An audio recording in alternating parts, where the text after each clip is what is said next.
करने हैं, काम कर रहे हैं। दोस्तों, आजकल विपक्ष सरकार पे आरोप लगा रही है कि सरकार जो है सीबीआई और ईडी का दुरुपयोग करके विपक्षी नेताओं को जेल भेजने का काम कर रही है। क्योंकि इन दिनों जहां भी विपक्ष की पार्टियां हैं, ज़्यादातर रेड उन्हीं जगहों पे पड़ा है।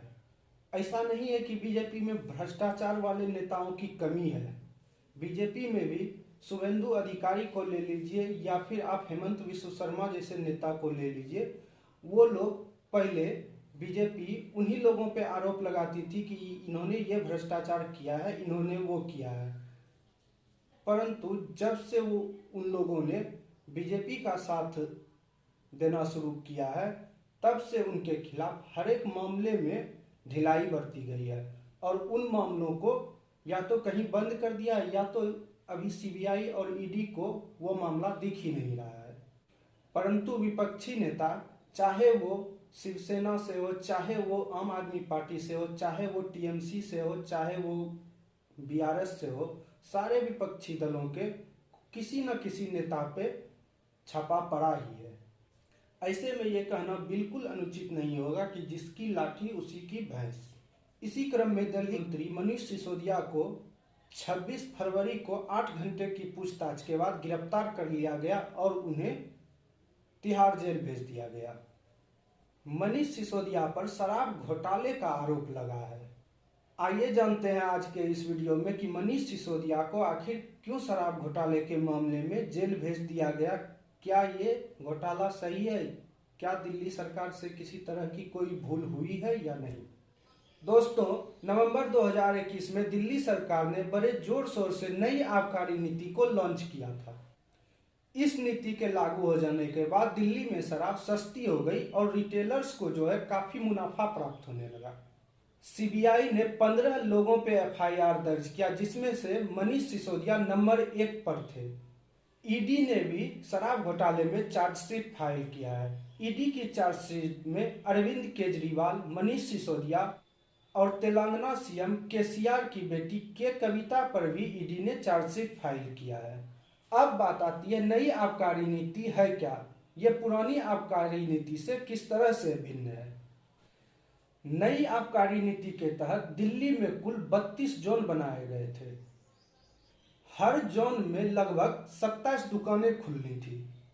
इसके हिसाब से टोटल 849 दुकानें दिल्ली में खुलती। नई आबकारी नीति के तहत हुआ क्या? ये 849 दुकानें, सारी की सारी दुकानें 100% प्राइवेट हो जाती। पुरानी आबकारी नीति में था 60% दुकानें सरकारी थी और 40% दुकानें प्राइवेट रहती थी। परंतु नई आबकारी नीति के लागू हो जाने के बाद 100% दुकानें प्राइवेट हो गई थी। दिल्ली सरकार का इसके पीछे कहना है कि सरकार को इससे लगभग 3500 करोड़ रुपए का फायदा हुआ। जिस L1 लाइसेंस के लिए ठेकेदार को 25 लाख रुपए देना पड़ रहा था, वही L1 लाइसेंस के लिए नई आबकारी नीति के तहत 5 करोड़ रुपए सरकार को देने पड़ रहे थे। बीजेपी का कहना था कि बड़े कारोबारियों को फायदा पहुंचाने के लिए आपकी दिल्ली सरकार ने ऐसा किया। अब दूसरा आरोप इस तरह से है कि खुदरा शराब की बिक्री में राजस्व कम करके सरकारी राजस्व को कम कर दिया गया। अब इसमें दिल्ली सरकार पे आरोप लग रहा है, मान लीजिए 750 ml की एक बोतल 530 रुपये में मिलती थी, तब इस पर जो है रिटेल कारोबारी को फायदा होता था 33.5 रुपये का, जबकि सरकार को इससे 223 रुपये उत्पाद शुल्क और 106 रुपये वैट के रूप में सरकार को मिलता था। मतलब एक बोतल पे सरकार को लगभग 329 रुपये का फायदा होता था।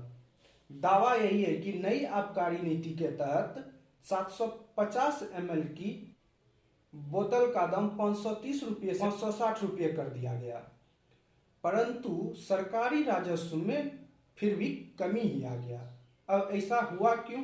नई आबकारी नीति में सरकार ने उत्पाद शुल्क और वैट को कम कर दिया। नई आबकारी नीति के तहत सरकार को जो 329 रुपये का फायदा होता था, वो घटकर अब 3 रुपया 78 पैसा रह गया।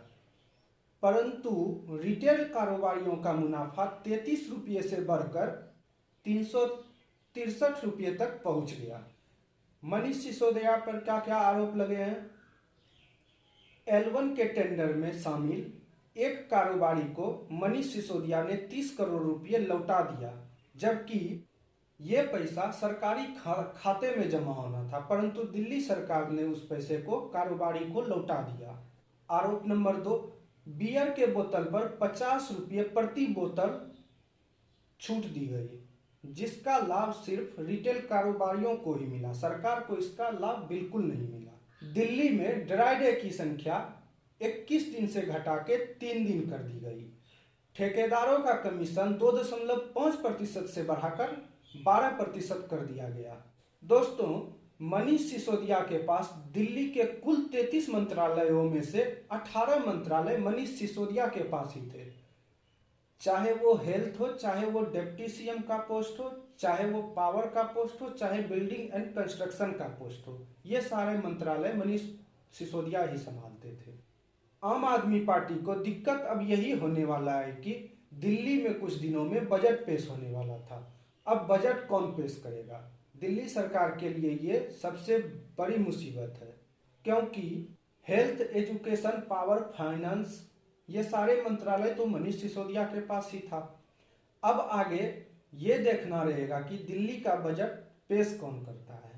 मनीष सिसोदिया ने दिल्ली में शिक्षा के क्षेत्र में बहुत अच्छा काम किया है। मनीष सिसोदिया ने दिल्ली के सरकारी स्कूलों को वर्ल्ड क्लास स्कूल बनाकर एक प्राइवेट स्कूल में जितनी सुविधा नहीं मिल रही थी, मनीष सिसोदिया ने वो सारी सुविधाएं एक सरकारी स्कूल में मुहैया कराई। रोज सुबह 6 बजे उठकर मनीष सिसोदिया रोज कभी ये स्कूल, कभी वो स्कूल, कभी वो स्कूल, रोज कहीं ना कहीं जाके निरीक्षण करते थे कि हाँ, स्कूल की शिक्षा व्यवस्था का क्या हाल है। ऐसे नेताओं को अगर सरकार सीबीआई, ईडी का दुरुपयोग करके जेल भिजवा सकती है, तो इसमें सारे विपक्षी दलों को एक साथ आके सरकार से इस तरह के कार्य की भर्त्सना करनी चाहिए। लेकिन यहाँ पॉलिटिक्स इस कदर से हावी है सारे नेताओं पे कि उनको अपनी स्थिति का पता ही नहीं चलता है। अब एक और जहाँ आरजेडी के लालू यादव पे रेड पड़ा तो वो कांग्रेस के लिए गलत है, परंतु वहीं अगर सीबीआई रेड मनीष सिसोदिया पे करती है तो वो कांग्रेस के लिए सही हो जाता है। अगर इस तरह का दोहरा मापदंड कोई भी पार्टी अपनाएगी तो उस पार्टी का कभी कहीं से भी भला नहीं हो सकता है। सारे विपक्षी दलों को अभी एक साथ मिलकर सरकार से इस तरह की कार्रवाई करने के लिए मना करना चाहिए। ऐसे में कांग्रेस, जिसको बड़े भाई की भूमिका में होना चाहिए था, वो खुद अरविंद केजरीवाल पे हमलावर होकर ये प्रदर्शित कर रहे हैं कि उन्हें विपक्षी एकता से कोई मतलब नहीं है। कांग्रेस खुद ही विपक्षी एकता को तोड़ रही है। दोस्तों, अगर आप सभी लोगों को मेरी ये वीडियो अच्छी लगी होगी तो प्लीज़ मेरे चैनल को सब्सक्राइब कर दीजिए।